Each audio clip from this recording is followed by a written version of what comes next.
मोदी सरकार जब से सत्ता पर काबिज हुई है, एक ही एजेंडे पर काम कर रही है, न खाऊंगा न खाने दूंगा। विपक्ष खाऊंगा तक तो ठीक है, लेकिन जब मोदी कहते हैं कि खाने भी नहीं दूंगा तो विपक्ष की चिंता बढ़ने लगती है। केंद्र सरकार दोस्तों ये अच्छी तरीके से जानती है कि भ्रष्टाचार वो दीमक है जिसके तुरंत साफ नहीं किया गया तो भ्रष्टाचार पूरे देश को बर्बाद करके रख देगा। इसलिए मोदी सरकार ने इस बाबत बड़ा एक्शन लेने की जैसे ही तैयारी की, कपिल सिब्बल, अभिषेक मनु सिंघवी और कांग्रेस पार्टी आ गई भ्रष्टाचारियों की ढाल बनने के लिए। दरअसल केंद्र सरकार जस्टिस यशवंत वर्मा के खिलाफ में सुप्रीम कोर्ट की ओर से बनी जांच समिति की रिपोर्ट को महाभियोग की कार्रवाई का आधार बना सकती है। जब इस तरीके की खबरें निकल करके सामने आई तो फिर अभिषेक मनु सिंघवी, कपिल सिब्बल और कांग्रेस पार्टी बुरी तरीके से बौखला उठे। लेकिन सुप्रीम कोर्ट के जो वकील हैं कपिल सिब्बल, उनके बाद में कांग्रेस सांसद विवेक तन्खा ने भी अब इसका विरोध करना शुरू कर दिया है। कांग्रेस नेता ने राज्यसभा के सभापति जगदीप धनखड़ को एक पत्र लिखा है जिसमें उन्होंने कहा है कि सुप्रीम कोर्ट की आंतरिक रिपोर्ट के आधार पर महाभियोग नहीं चलाया जा सकता। इसके लिए जज जो है जांच अधिनियम के तहत उचित प्रक्रिया का पालन करना होगा। कांग्रेस के कानूनी जानकारों का यह मानना है कि सुप्रीम कोर्ट की जांच के आधार पर आगे बढ़ना कानूनी रूप से सही नहीं होगा। यानी कि इनका जो मेन एजेंडा है वो ये है कि किसी भी तरीके से जस्टिस यशवंत वर्मा को बचाया जाए। कांग्रेस सरकार को भी यही बताएगी कि वरिष्ठ वकील और कांग्रेस सांसद अभिषेक मनु सिंघवी ने भी कहा है कि सुप्रीम कोर्ट की जांच रिपोर्ट सिर्फ पेशेवर कदाचार के मामले में संस्थान की एक प्रक्रिया है, यह कानूनी प्रक्रियाओं का विकल्प नहीं हो सकती। सिंघवी ने कहा है कि जज जांच अधिनियम के तहत 3 सदस्यों की एक जांच समिति बनाना जरूरी है। इस समिति में सुप्रीम कोर्ट का एक सदस्य, एक हाई कोर्ट के चीफ जस्टिस और एक प्रतिष्ठित न्यायविद शामिल होने चाहिए। उन्होंने मीडिया से बात करते हुए बताया कि कानून के मुताबिक 3 सदस्यों की समिति जरूरी है। सुप्रीम कोर्ट की आंतरिक जांच कानूनी रूप से जरूरी नहीं है, लेकिन यह सुप्रीम कोर्ट की प्रक्रिया का हिस्सा है। यह पूरी तरीके से सुप्रीम कोर्ट का दरअसल तरीका है। वहीं तन्खा ने जगदीप धनखड़ को पत्र लिखा है कि महाभियोग एक बहुत ही गंभीर मामला है, इसमें हमें आरोपों को स्पष्ट रूप से बताना होता है। इसलिए यह टीवी पर होने वाली बहस, सोशल मीडिया पर चल रही बातों या फिर बिना जांचे हुए जो है क्लिपिंग के आधार पर नहीं हो सकता। वैसे भी अगर देखा जाए तो सुप्रीम कोर्ट की रिपोर्ट को आधार बनाया जा रहा था, यहां पर किसी मीडिया रिपोर्ट्स के द्वारा चलाई गई किसी रिपोर्ट्स को नहीं। उन्होंने आगे कहा जगदीप धनखड़ से कि आप खुद एक जाने माने कानूनी विशेषज्ञ हैं, हमें विश्वास है कि आप संवैधानिक प्रक्रियाओं की पवित्रता को लेकर के हमारी चिंता को समझेंगे।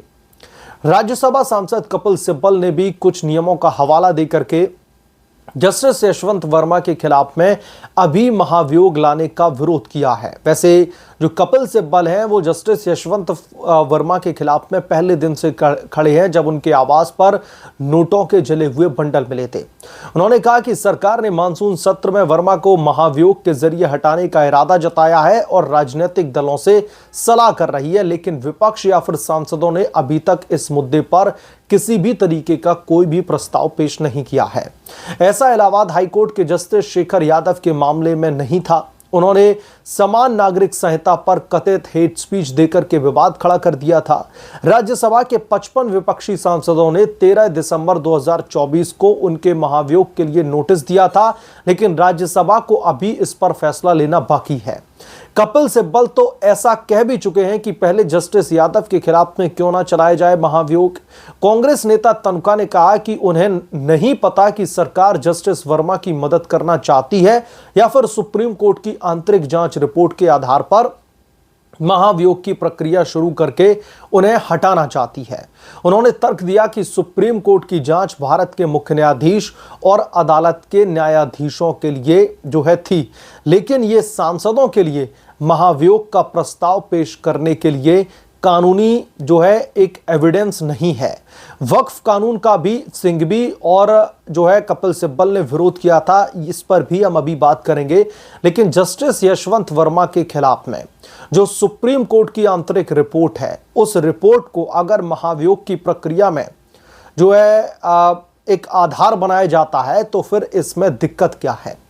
अल्टीमेटली जस्टिस डिलीवर होना चाहिए कि अगर जस्टिस यशवंत वर्मा ने किसी भी तरीके का भ्रष्टाचार किया है, जैसा कि उनके ऊपर गंभीर आरोप लगे हैं, और एक कानूनी प्रक्रिया के बेसिस पर उनको अगर हटाने की तैयारी की जा रही है, तो फिर इसमें कपिल सिब्बल और अभिषेक मनु सिंघवी और कांग्रेस पार्टी के जो सांसद हैं, जो तनख्वाह, उनको तकलीफ क्या हो रही है। अभी यहां पर समझने वाली बात यह है कि कपिल सिब्बल इस बात पर अड़े हुए हैं कि जस्टिस यशवंत वर्मा के खिलाफ में महाभियोग चलाया जो जा रहा है, जिसकी तैयारी की जा रही है, उससे पहले जस्टिस शेखर यादव के खिलाफ में जो है महाभियोग क्यों नहीं लाया जा रहा है। आप लोग समझिए कि कपिल सिब्बल चाहते हैं कि यशवंत वर्मा के खिलाफ में जो महाभियोग लाने की तैयारी चल रही है, आप उस पर अभी विराम लगा दीजिए, पहले जस्टिस शेखर यादव के खिलाफ में महाभियोग चलाइए। अब यहां पर समझने वाली बात यह है कि किसी भी जज के खिलाफ में पहले महाभियोग चले, उससे दिक्कत क्या है। अगर जस्टिस शेखर यादव से पहले जस्टिस शेखर यादव के खिलाफ में चिट्ठी लिखी गई है राज्यसभा के उपसभापति को, और अभी तक उस मामले पर फैसला लेना बाकी है, तो जगदीप धनखड़ की तरफ से या फिर जो पूरा का पूरा एक कानूनी प्रक्रिया से जो गुजरना पड़ता है किसी भी लेटर को या फिर किसी भी याचिका को, उससे इनकार तो नहीं किया गया है कि जस्टिस शेखर यादव के खिलाफ में कार्रवाई नहीं की जाएगी। दोनों ही मामले अलग हैं। यशवंत वर्मा के खिलाफ में भ्रष्टाचार के आरोप लगे हुए हैं और जस्टिस शेखर यादव के खिलाफ में सांप्रदायिक भाषण देने के आरोप लगे हैं कि उन्होंने एक ऐसा स्टेटमेंट दिया है जिसकी वजह से एक समुदाय को आहत पहुंचाने की कोशिश की गई है। तो दोनों मामले अलग हैं, एक है भ्रष्टाचार का मामला, दूसरा मामला है सांप्रदायिकता का। तो जब भ्रष्टाचार के मामले में अगर महाभियोग लाने की तैयारी की जा रही है, महाभियोग लाया जा रहा है, जस्टिस यशवंत वर्मा के खिलाफ में जो है कार्रवाई की तैयारी की जा रही है, तो फिर इसमें दिक्कत क्या है।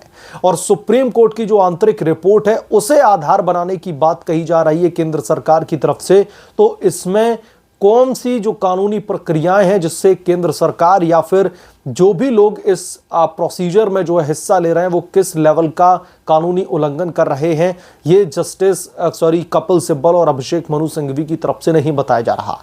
बार बार कपिल सिब्बल की जो सुई है वो इस बात पर आकर के टिक जाती है कि जस्टिस शेखर यादव के खिलाफ में महाभियोग की प्रक्रिया कब शुरू की जाएगी, उनके खिलाफ में कब एक्शन लिया जाएगा।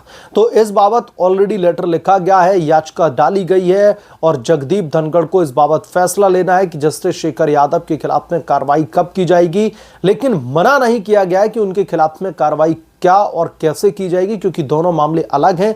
एक भ्रष्टाचार का मामला है और दूसरा सांप्रदायिकता को लेकर के दिए गए स्टेटमेंट का मामला है।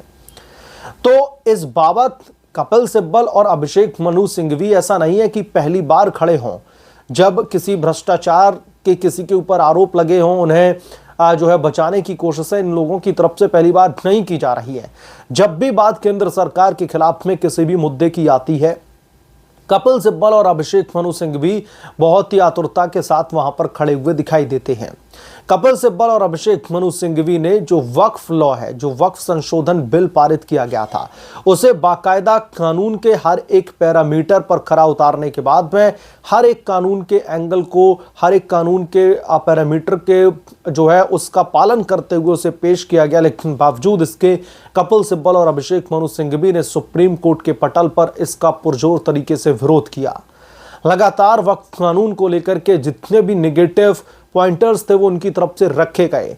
ये जो है किसी भी तरीके का मैं कहूंगा कि गुनाह नहीं है कि अगर केंद्र सरकार के किसी भी फैसले के खिलाफ में अगर सुप्रीम कोर्ट में बहस की जाती है, लेकिन समझने वाली बात यह है कि हर एक वो मामला जो केंद्र सरकार भ्रष्टाचार जो है खत्म करने के लिए फैसला लेकर के आती है, जो है फैसला लिया जाता है, उस हर एक फैसले का कपिल सिब्बल और अभिषेक मनु सिंघवी और कांग्रेस पार्टी विरोध करते हुए दिखाई देते हैं।